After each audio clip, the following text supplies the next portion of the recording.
What's up guys, this is Forage and today I'm going to show you how I made my newest single Strings. First, I'm going to go all about how the initial song idea came to life.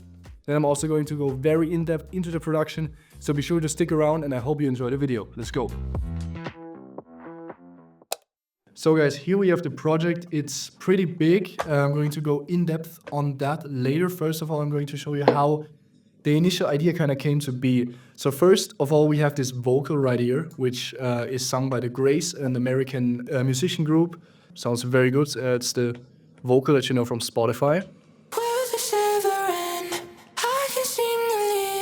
So what I'm looking for in a vocal when I'm listening to vocal demos is I want to find a vocal which I listen through the entire time without needing to skip and kind of feeling afterwards that that's perfect vocal, which is the case with this one. I had a lot of vocals where like the pre or the hook is very good, but the verse is it's too slow, or the rhythm doesn't really fit, or just the melody is not catchy enough. And with this vocal, I just throughout the entire thing, I was very, very hooked all the time.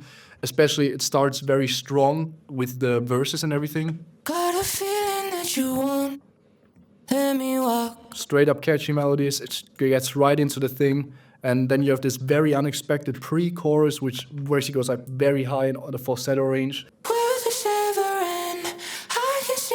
And then kind of to contrast that, she also goes down again in the chorus, which also sounds really cool. Run. So, the second verse is completely different. Just more of that rock feeling in my opinion, which I also find very cool. So let's go into the vocal processing first of all. So I did a lot of processing, as you might see in the project. I used 100 mixer channels exactly, which is a lot. Most of these probably are not used. They're just in there because I tried something and I forgot to delete them. I never delete stuff, which is something I probably should do, but I don't. So let's get into the vocal. There's a lot of things on the vocal, as you can see. I'm not a professional, I'm not a mixing engineer. I just taught myself how to produce music, and that's how I do it. It sounds good to my ears. If it's wrong, I don't care, it sounds good. If I turn everything off, which is a lot because I also use 2 mixer channels for the vocal, because sometimes I have not enough with one. Just a simple EQ, which is just the vocal preset from FabFilter Pro Q. Just simple EQ, boosting the highs a little bit, making it a little bit more brighter. To add to the brightness, we also have a Fresh Air, which I love to use this plugin to kind of give it more highs without making it too harsh. Fresh Air does do a pretty good job, but in the vocal recording itself, there's also a lot of very, very annoying high frequencies. That's why I used the Soothe here with the Invisible De-esser preset, tweaked it a little bit, just kind of tame those high frequencies. Then after that, we have another Soothe with just female vocal full range preset on it. Just to tame everything a little bit more. Then of course, auto-tune. I think nobody will judge here. I think everybody knows it. Everybody's using auto-tune nowadays. I'm using the Enters one because it's the best to me. Everybody uses it. Retune speed not too high, 31. Still pretty low on the auto-tune there. Then also we have a compressor. Just kind of, it gets everyth to the same level. Then I have an Echo Boy, which is automated throughout the track. It's not in this part, but it's just a simple 8th note delay, which just fills up some empty spaces. Same as the reverb right here. As you can probably see, I'm automating the reverb with the Fruity Peak controller because I'm a person who really likes his vocals dry. On the other hand, I also don't want any spaces to be left empty, which is a problem that we have here and also in the drop later on. So I just make the vocal basically dry when it's playing, and the reverb just comes in when the vocal isn't playing anymore, so it fills up this kind of empty space that is left here. Then, just to finish everything off, to cut the reverb and everything, I got another EQ. Not too harsh, like a very, very easy shelf. And then we have another EQ, which is automated in the intro, which kind of gives that radio effect. And then just 2 kickstarts. I always like to use 2 kickstarts for everything. One for the drop which has a harder sidechain, and then one that's like a little more subtle sidechain for the verses, so the kick doesn't punch through and it flows a little nicer than in the drop. That's it basically with the vocal processing. So now let's get into the actual production. I'm going to start with the intro, which is very, very simple. We just have the vocal. Run, run. Then also below plays this very, very prominent bass. Also filtered down a lot, so we have 2 layers of basses here. First of all, we have this very deep bass, which is now filtered, which I'm going to turn off. So it kind of gives the body of the whole bass. I like to do my basses separately, so the sub layer separately, then the mid layer, and then we also have the mid layer. Sub layer is from a bass called Ample Bass. It's a free plugin, you can get it, it's super cool. You can also use it for an entire bass, not only the sub, but I love the sub of that. And then with the mid bass, we have just a simple contact. It's a prime bass, first preset, steady rock, open. Sounds very good together. Process them together with some OTT and also a reverb that I'm automating later, which I'm going to go into more later. So on top of that, there's a very simple drum loop. Yeah, it's from Splice. A lot of people are going to be, oh, he's using loops from Splice. I use a lot of Splice, especially for like drum loops, and I don't think it's a very big problem. Some people make a really big deal out of it, which I don't understand, because in my opinion, if something sounds good, it is good. The song comes on the radio. Nobody's gonna be like, oh, that's a Splice loop. I'm not going to listen to that. And nowadays you see people like Fred again using Splice loops, and I think that's a pretty big statement for those kind of people to be using Splice loops, and I don't think it's a problem. So please go ahead, go for it as long as it sounds good. If you really just can't identify yourself with using Splice loop, that's also fine, as long as the music's good. And then we also have another very, very cool loop that I found on Splice, which kind of goes off the feeling of a crowd being in the background. Just a simple loop, and I also added a kickstart to kind of have it like flow very nicely and kind of pump it down. And that together is the intro. Now let's get into the verse. So first of all, we have this transition into the verse, which is a clap. The clap has a reverse at the start, and the reverse also layered with a noise reverse. Then on top, we have this reverse vocal from the vocal which is in the verse. And then I have something, it came from the vocalist, and it's really, really cool. Without it, it sounds like this. And then we have a simple breath from the singer. So it's just a yeah at the start, which I think is really cool. Layered on top of it sounds like this. And it goes right into the verse, which features the bass we already had, and just adding some drums, simple kick, very low kick, some claps, then some hi-hats.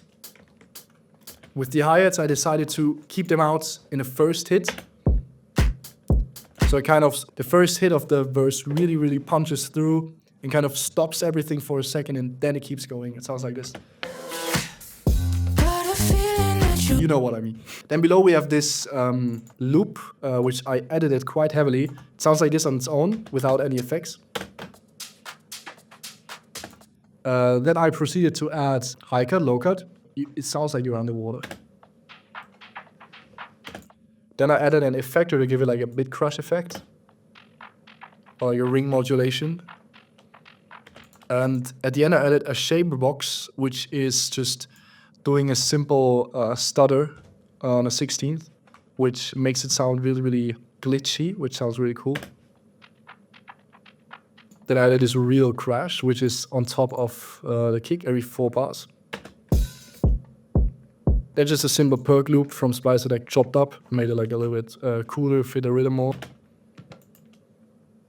Altogether, sounds like this. Then there's also like a small clap fill. Then I added another loop from Splice to give it more that disco feeling in a way. Really like the groove of it, because the hi-hat is not like it's you know. Probably sounds stupid, but that's how it sounds like. Then I added something that I found pretty cool. I've seen this trick by Ian Kirkpatrick in a tutorial he did, and basically it's just using crowd noise. So the crowd noise on its own, without being pitched, sounds like this. Simple crowd noise, you know, everybody has heard stuff like that. I pitched up 4 to make it higher, and then I also added an EQ, cutting all the lows because there was a lot of rumble in the background, fresh air, to kind of add more of that air, which I'm looking for in a hi-hat. And then I added a shaper box, which kind of gives it a groove of a hi-hat. Also panned it left and right. It's like nice little ear candy. I'm going to show you without and with the hi-hat because it only comes in the second part to add some more depth to the whole drum loop. It sounds like this in the first part.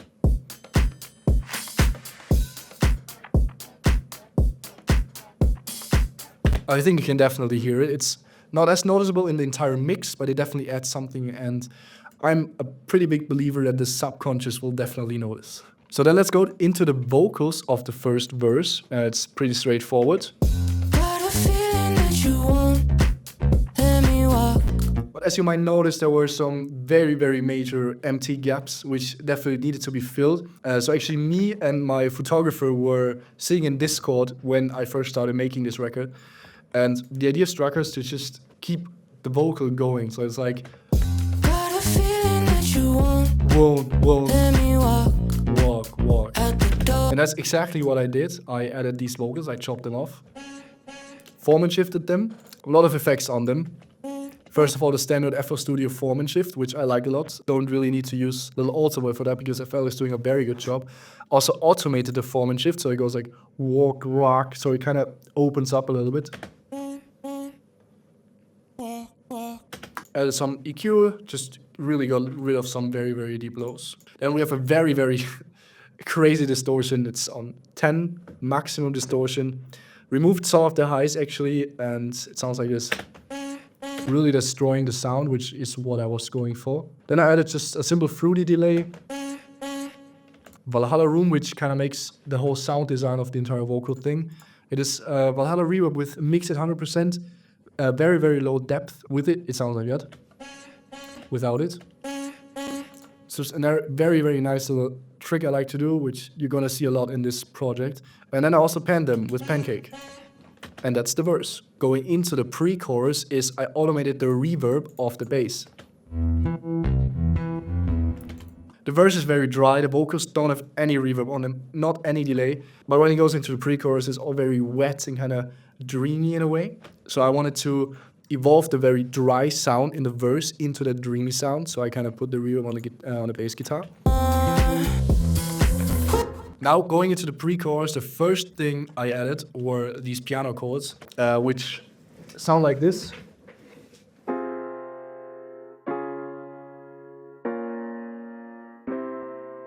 One thing I really like about these chords is the chord change here.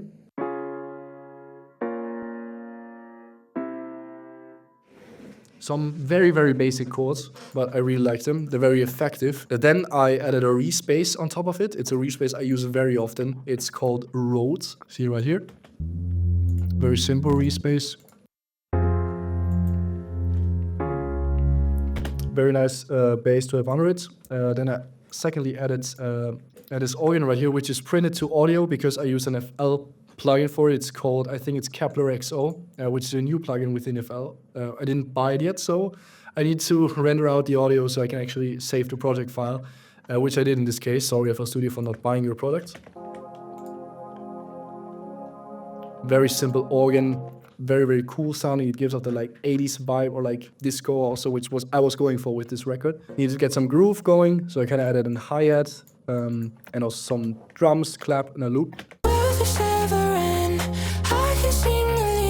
Filtered down by a lot, also some sweeps. And then in the second part, I felt like something was missing. In my head, I had like a vision of like a synth that plays in the background, which didn't have too much attack. It kind of goes into the entire chord every time. But I didn't really find a preset for that, so I just decided to make one my own, which is this one that I did in Serum. Pretty straightforward. It's just a saw with way too much unison because I'm lazy and I just cranked the unison all the way up. Layer with a sine wave. They put some filter on it. The filter is being automated by the LFO, so it kind of gives out that wobbly sound. Then the effects section, not too much going on. It's just a hyper dimension, some flames here to give it like that old school kind of vibe, which I was going for, and also the chorus. And then just a simple EQ to cut the lows. There's basically that sound is being automated. It really comes through in the second part of the pre-chorus.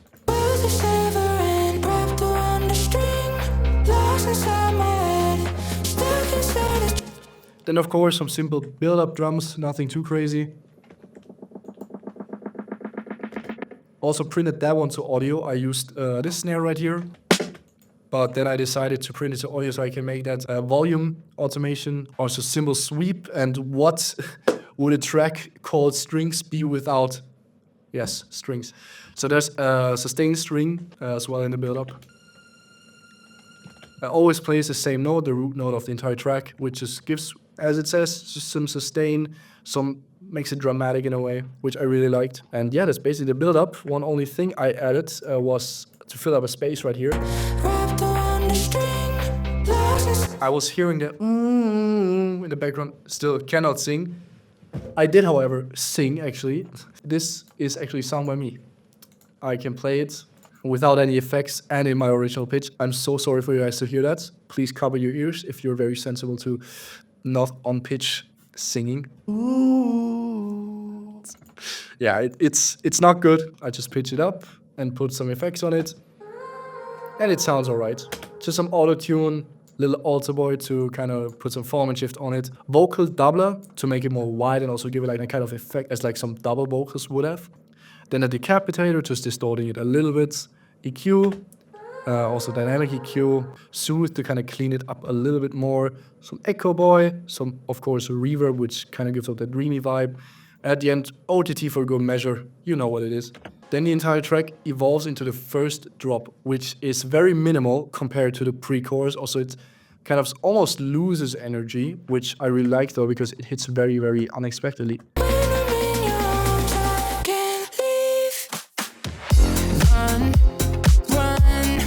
The first thing I added was this bass. It consists of, I think, 3 layers. Yeah, it's just a very, very simple swellow reese.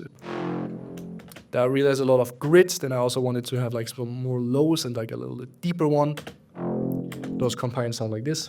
Then also layered with sub, because as I already mentioned in the first part, I like to do subs and mid basses separately. Also, so I can just put the sub, as you can see here, in mono, and the mid basses are being processed separately. Not too much on them, just a limiter to make it a little more louder. Decapitator distorted a little bit, not doing too much. EQ to get rid of the low frequencies, because that's what the sub is about. Also here with the sub cutting at 240 Hertz, so it really blends into the mid bass. Some sidechain on it, and that's basically the bass. I felt like it was missing something though, so I added another rhythm bass. Also very simple. It's from Vital. You can see it's just some 2 sine waves. Actually not any processing on it, just a kickstart. And because like the sub bass is not playing here, I can have the full bass. Next thing I added was just a simple kick. It's a kick I used on a couple other projects I did as well. I used it on Make Me Feel and also on Lucid Dream. Also removed some of the a lot of the high frequencies actually. It sounds very clicky without. Too clicky for the track. Then I added like a roomy top kick. Then the infamous 80s snare. Been used so many times in like all the recent productions you hear out there. Then introducing another hi-hat loop. Then also the famous disco stab horn string. I don't know what it is, it just sounds like that. Also added some guitars because I felt like it was missing some rhythm.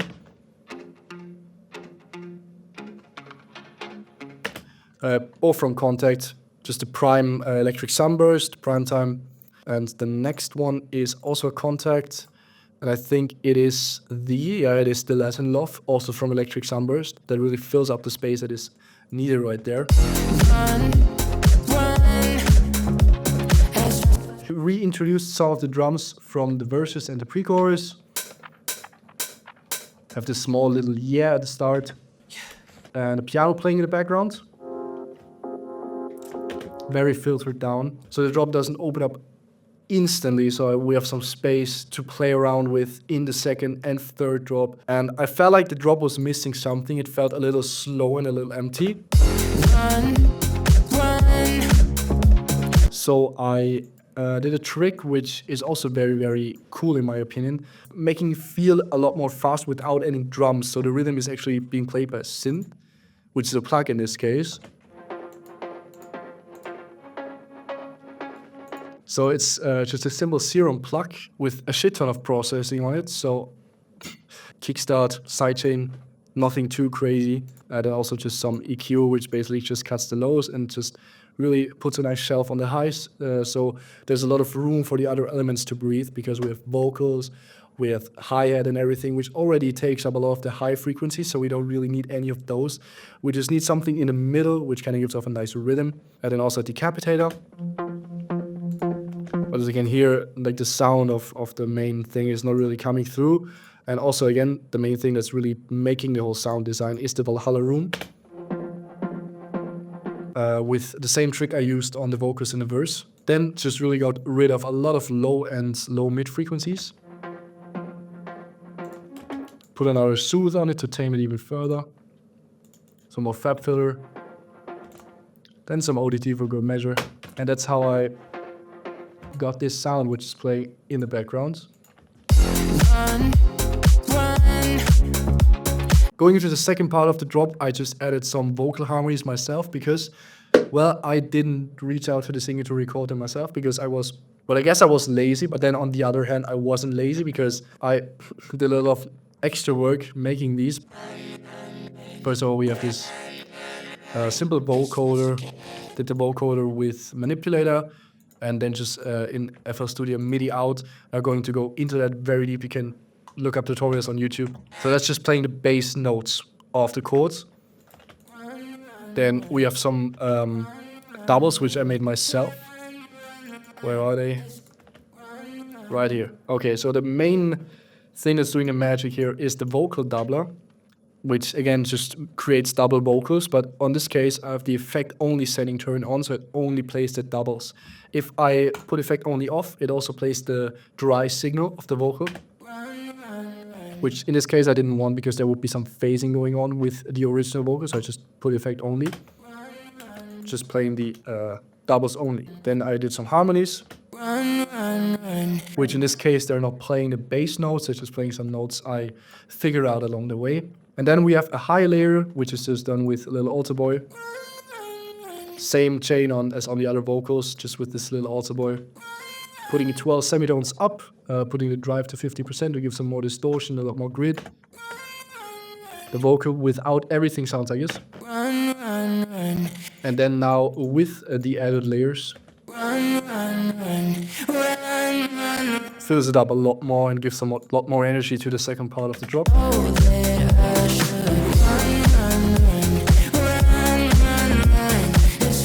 Then I also added this guitar.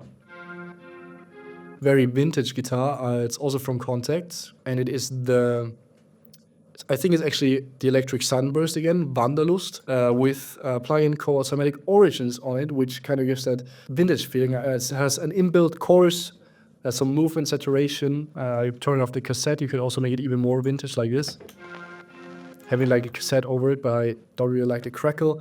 I wanted to have it clean, and without it, sounds very clean.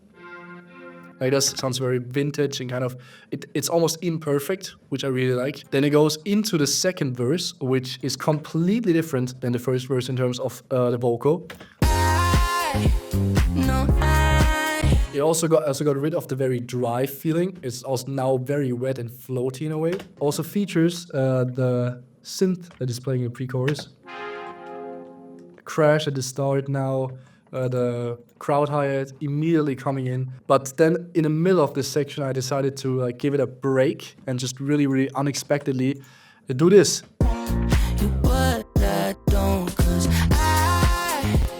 Which is really cool. And the vocal really just gave into that idea, and that's how I got the idea initially.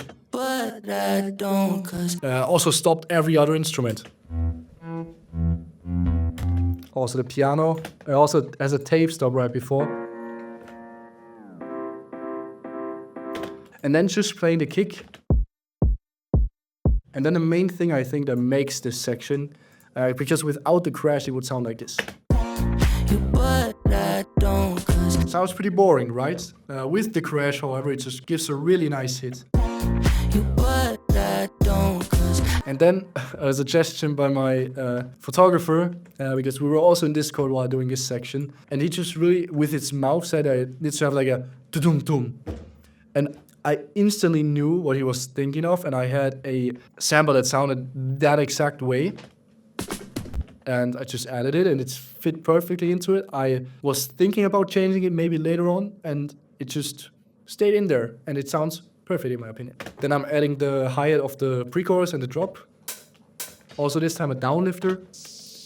Then it goes into pre-chorus again. This time I've kind of did a reverb fade out with the vocal. Inside your hands which I think is really cool. Still with an automation. Let me find it really quickly. Is this one. Inside your hands which I think is a really, really cool way to end this section. Inside your hands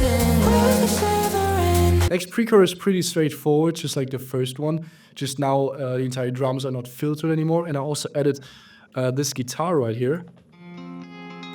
Also from Contact, love Contact guys. This time it's the electric vintage, not the electric sunburst. Also added this Spire preset. It's a Spire ARP. It's in some factory bank. I think it's a first preset even. Just simple plug ARP, which goes to the entire chord. I needed to render it out though because my PC wasn't dealing with that anymore. And other than that, there's not really a change in the pre-chorus. However, there's a big change going on in the second drop because this time it really, really opens up. And it sounds like this.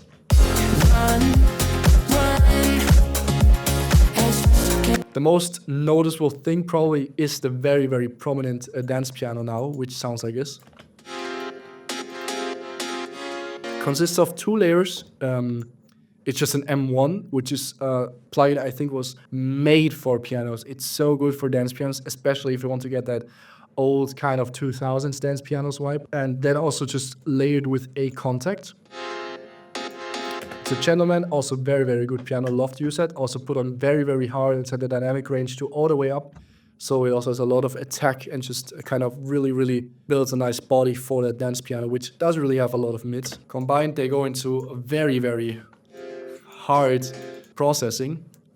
Not going to go fully into that because it's very, very, it's a lot. We have an ozone imager on the dance piano because it's mono from the plugin, so I need to make it a little bit more stereo, getting rid of some of the frequencies I don't really want inside of the dance piano. Then another soothe patch that I built for, as it says, for pianos, taming the lows and also taming some of the mids. For the Contact, I did basically the same thing, just adding some OTT at the end. Then on the bass, for the entire piano, first thing I did was put a limiter on it, not to limit anything, but just to make it a little bit louder. I always like to do that. Then some OTT. I feel like OTT really glues things together very nicely, so I did that. Then a very, very hard compression. I really like very compressed piano sounds. They feel like very heavy, and especially in this track, it sounded very good in the drop. Then just taming the frequencies a little bit again with some dynamic EQ and some normal EQ. Then also some Echo Boy on 50%. Some very, very subtle Valhalla room.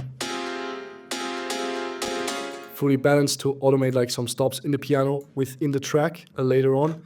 And some kickstart. Next things are probably really are also very, very similar to the first drop. And it goes into a very, very cool thing. It goes into the bridge. It's the last thing before the final drop, the finale of the track. And there's a part in it, in the vocal, which was already brought by the vocalist. They sent the full stem of the dry vocal with the vocoder already in the stem, which at first I was like, because I wanted to do the vocoder myself. But I ended up really liking how it sounded within the stem, so I just kept it. It sounds like this.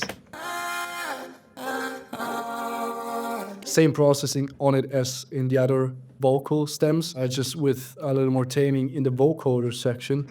And I kept that completely dry because I wanted to have like a reverb that feels almost like a pad in that part, and I added it below here. Which is done with Serum Effects. It's called Padifier. It's a patch I made a long time ago. Also reintroducing the entire synth that was already in pre-chorus, respace, organ, piano, downlifters again. This time only having this loop in the background. No extra claps, no extra hi-hats. But one thing I reintroduced is the loop we had in the very beginning of the track with the crowd in the background, which kind of really takes us back to the beginning before going into the final part, which I really liked in this track. The bridge is basically a part where everything calms down for a second. There's very minimal elements, and it really takes us back to the intro and just kind of reminds us of the kind of journey we got through within this track. Because one thing I'm really proud of within this track is that it's always changing. It's constantly changing. There's no part that is exactly like the others. And there's also a lot of parts which are very, very different from others. Like 2 verses are not the same. The 2 first drops are completely different in energy. And yeah, then in the second part of the bridge, it goes into the build-up again and really, really builds a lot longer than in the pre-choruses and in the build-ups. It doesn't stop right here as the other build-ups did. It's go almost right before the drop, and then it just releases all the energy that is just built into the last drop. And the last drop feels a lot bigger, but it actually is not a lot bigger. I think I only added one extra element. Yeah, I only added one extra element, which is the vocal pad also for the main vocal. The real trick right here, making the last drop feel so big, is the way it builds. And that gives off the feeling of it sounding bigger than it actually is, because the part before it is not as big. Also added this tambourine loop. It's very, very subtle in the background, adding some more crispy highs. And then we go into the last part, which is just repeating the pre-chorus vocal line in the drop and just giving it that finale.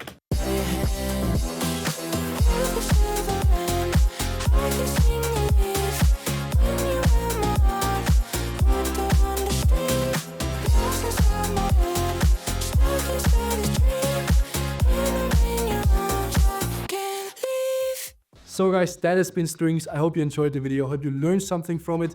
And I also hope you enjoyed the track. It's out now. Be sure to stream it. It's a very, very special track for me. First track of 2025. Going into a new year, a very, very different direction than I usually do. A lot more poppy, a lot more disco with some influence of rock as well.